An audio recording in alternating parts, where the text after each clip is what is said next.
주님께서 여러분과 함께 마테오가 전한 거룩한 복음입니다. 주님 영광 받으소서.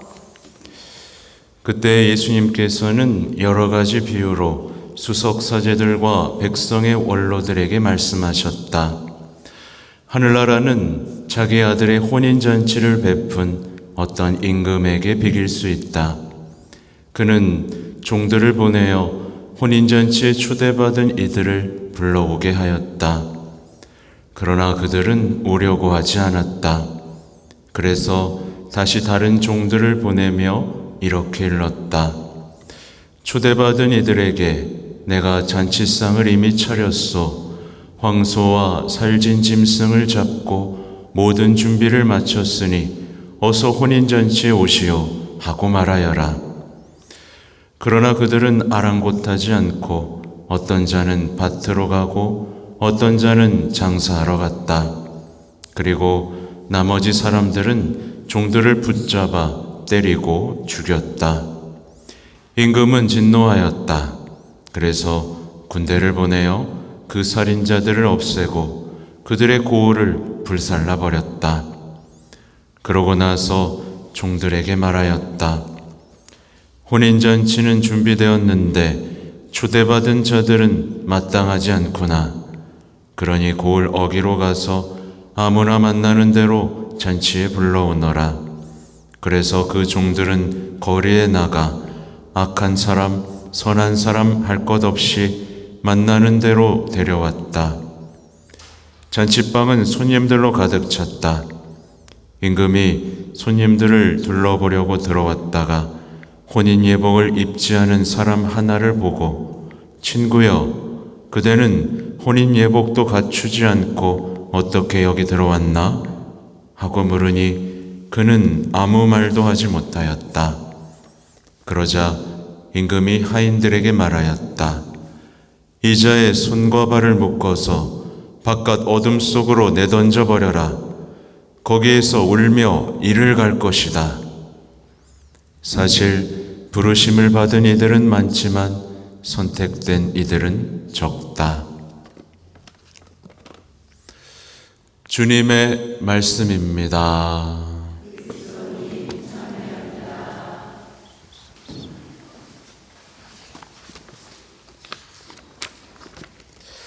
전미예수님, 손 한번 흔들어 볼까요? 전미예수님, 잘 지내셨습니까? 오늘 아까 시작 때 말씀드린 대로 주님께서는요, 우리를 혼인잔치로 초대하십니다.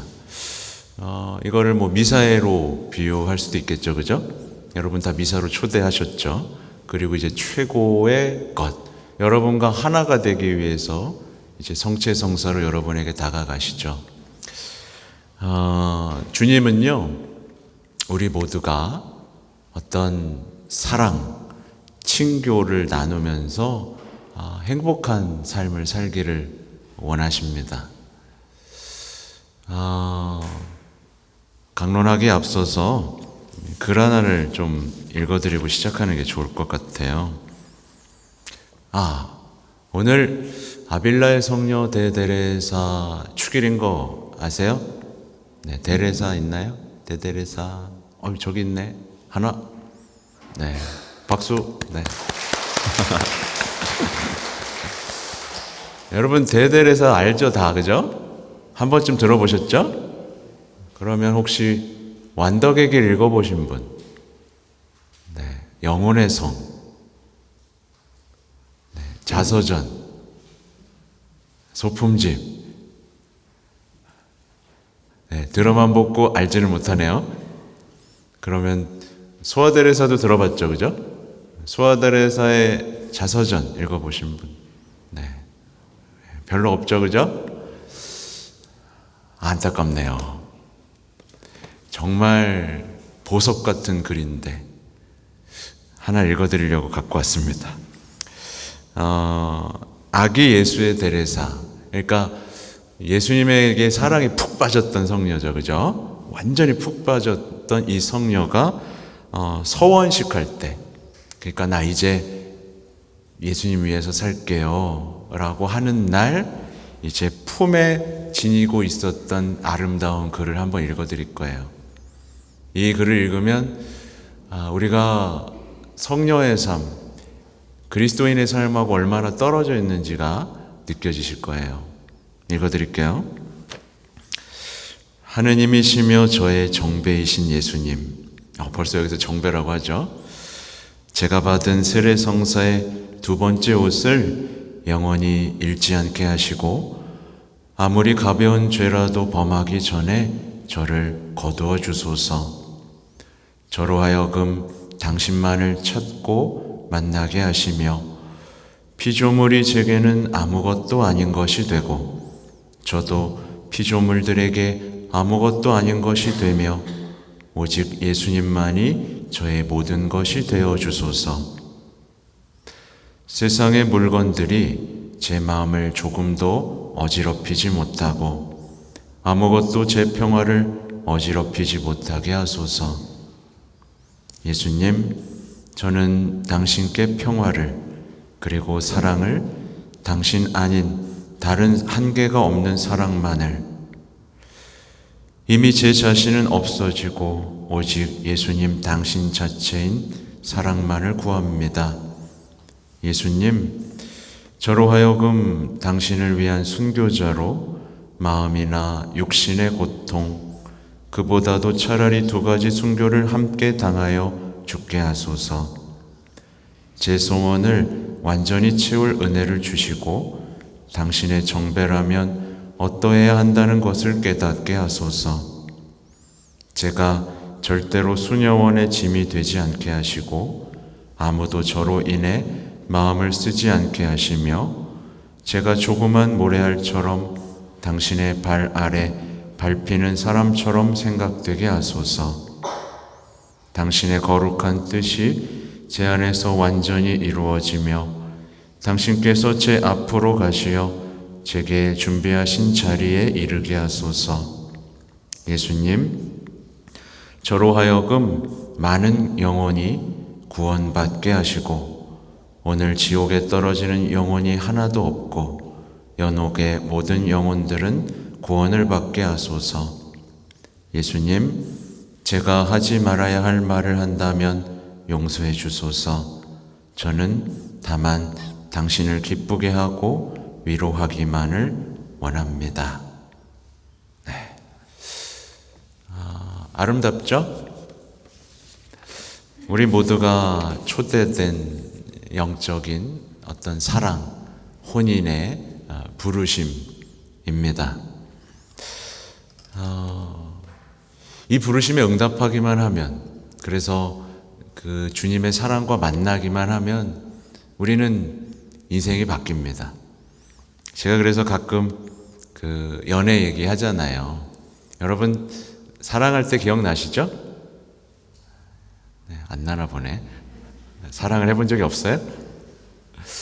연애할 때 누군가의 사랑에 푹 빠졌을 때 어때요? 온 세상을 다 가진 것 같죠, 그죠?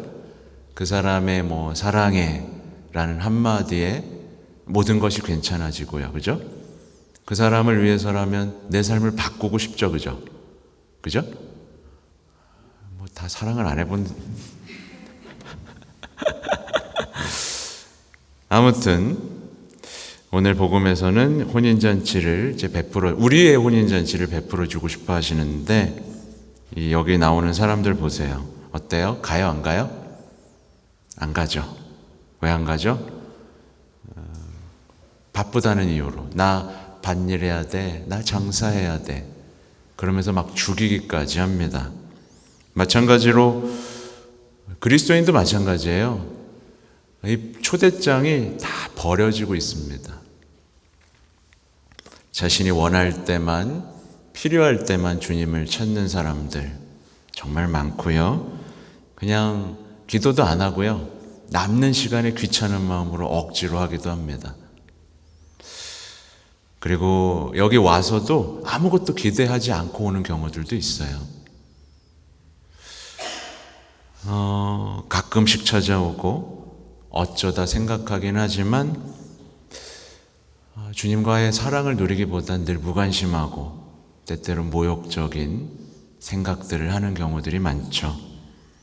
그러니까 주님과의 사랑보다는 세상과의 사랑이 더 즐거운 거예요. 이걸 뭐라 그러죠? 영적인 불륜이라고 이야기합니다. 그래서 이스라엘 역사를 보면 늘 주님이 아니라 다른 우상 숭배를 하거든요. 이걸 불륜이라고 표현을 해요. 아무튼 오늘 복음을 보면 이제 혼인잔치에 초대를 받았는데 안 오는 사람들, 이 사람은 이제 대표적으로 이제 이스라엘 민족이라고 볼 수 있어요. 이스라엘 민족에게 예수님을 주시잖아요, 그죠?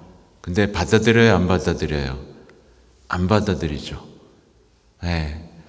그러자 이제 왕은 아무나 데리고 와라. 선한 사람이든 악한 사람이든 누구든 이 잔치에 초대해라.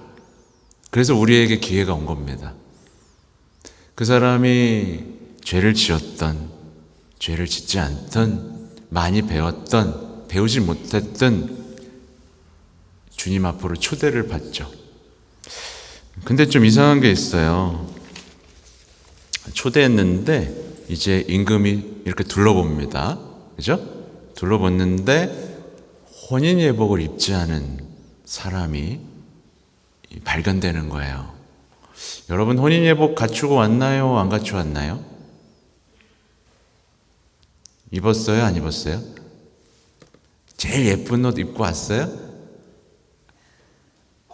아니면 추리링 입고 왔어요?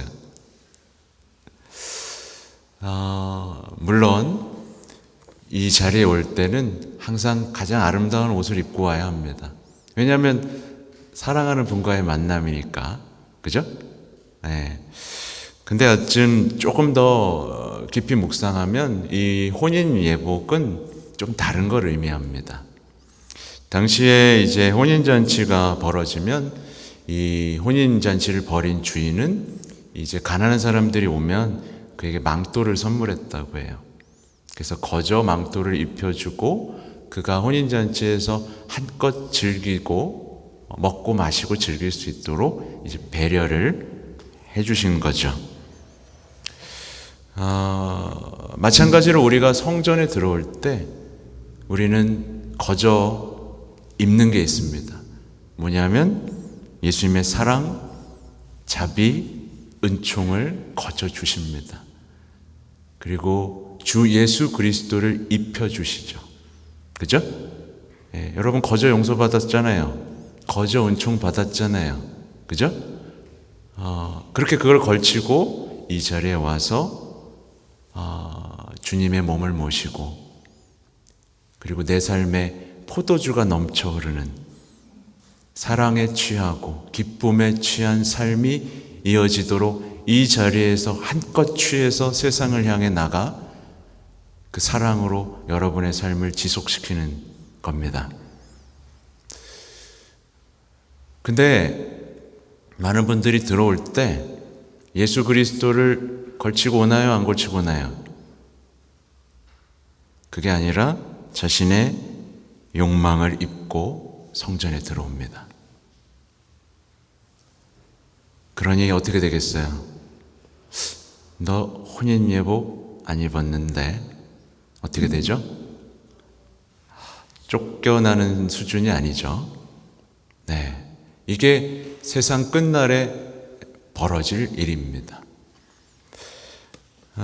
많은 그리스도인들이 초대에는 응하지만 그 초대가 인생에 큰 의미가 있다고까지 생각하진 않습니다. 미사에 오지만 이 미사가 얼마나 거룩하고 아름다운 것인지 모르는 것처럼, 또 많은 이들이 부르심에 응답해요. 여러분 응답했죠? 했어요? 안 했어요? 부르심에 응답했는데 부르심에 응답한 삶으로 변화되진 않아요. 사랑하지 않기 때문에, 나를 더 사랑하고 세상을 더 사랑하기 때문에 사랑하는 분의 부르심에 응답하고 변화되길 원치 않아요. 주님은 사랑이시지만 주님의 이 사랑이 내 현실을 바꿀 만큼 위대하지 않다라고 생각하는 거죠. 이렇게 됐을 때 어떻게 될까요? 아까 제가 말씀 힌트가 있듯이 복음에 혼인잔치가 또 한 번 아름답게 묘사되는 장면이 있어요. 뭐죠? 카나의 혼인잔치예요. 카나의 혼인잔치에 포도주가 떨어지나요? 안 떨어지나요? 떨어질 뻔했는데 안 떨어지죠. 그죠? 말하자면 그거예요. 우리가 주님과의 혼인잔치, 그 혼인, 영적인 혼인을 향한 잔치의 삶을 산다면 그 삶에는 포도주가 떨어지지 않을 것이라는 예언이죠. 그죠? 삶의 포도주, 사랑에 취하고 기쁨에 취해서 노래를 부르는 삶, 참 아름답지 않습니까? 근데 만약에 어떤 사람이 이 혼인잔치에 관심이 없어요. 그러면 어떻게 될까요? 마치 포도주가 떨어진 혼인잔치와 같은 삶을 살게 됩니다. 술이 없어요. 혼인잔치에. 인생이 맹물 같죠. 기쁨도 없고 사랑도 없고 노래도 없고 그냥 힘겹게 살아내야만 하는 하나의 숙제, 의무. 인생은 나이가 들수록 점점 힘겨워지는 겁니다. 그러나 인생을 혼인잔치로 사는 사람은 늘 포도주가 떨어지지 않을 뿐만 아니라 인생이 늙어가고 병들어갈수록 어떻죠? 그분을 진짜 눈앞에서 보게 될 바로 그날이 눈앞에 다가오기 때문에, 그 죽음 너머의 삶이 다가오기 때문에 인생은 전혀 그 빛깔을 잃지 않죠. 노인이 돼도 병들어도. 그렇죠? 저는 여러분에게 바로 그 얘기를 드리고 싶은 거예요. 사실 신앙은요, 바로 이겁니다. 그분과 사랑하는 것이고요. 그분의 사랑 때문에 내 온 삶의 사랑의 질서가 제대로 바뀌는 거예요. 근데 우리는 성당에 와서 항상 내 마음을 챙기고 내 인생을 챙기고 나에 대한 사랑에 빠지고 물건에 대한 사랑에 빠지고 그 우선순위가 뒤바뀐 채 한 분이신 하나님을 사랑하여야 한다는 그 계명이 무슨 뜻인지조차 이해하지 못하고 살아갑니다. 그리고 나, 자녀, 사랑하는 사람, 그리고 맨 꼬라지에 뭐가 있죠? 주님이 있는 거예요. 이 질서가 모두 망가지니까 음식을 사랑하고, 그죠?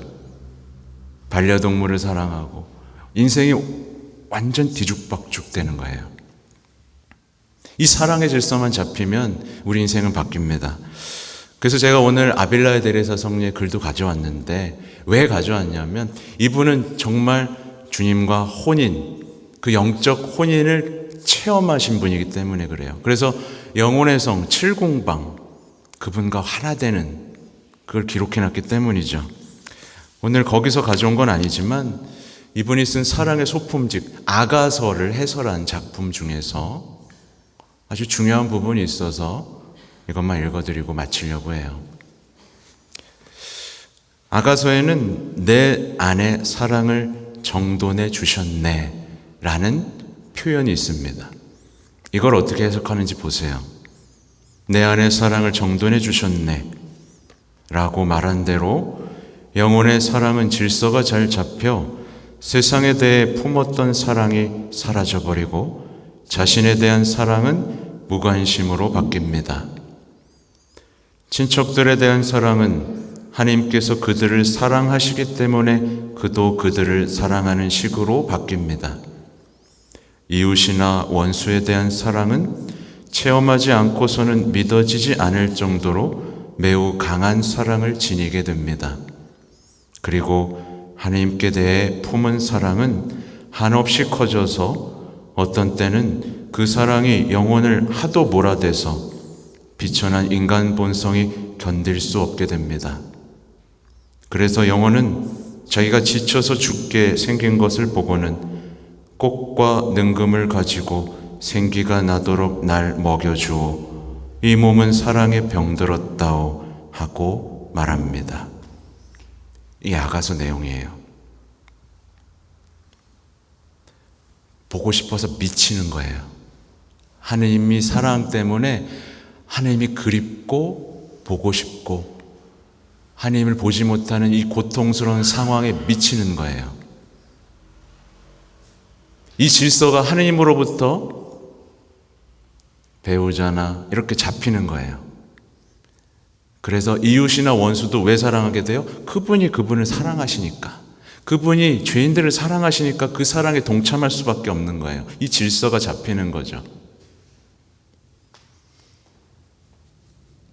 그래서 이 성녀는 고통받는 자신의 마음을 노래합니다.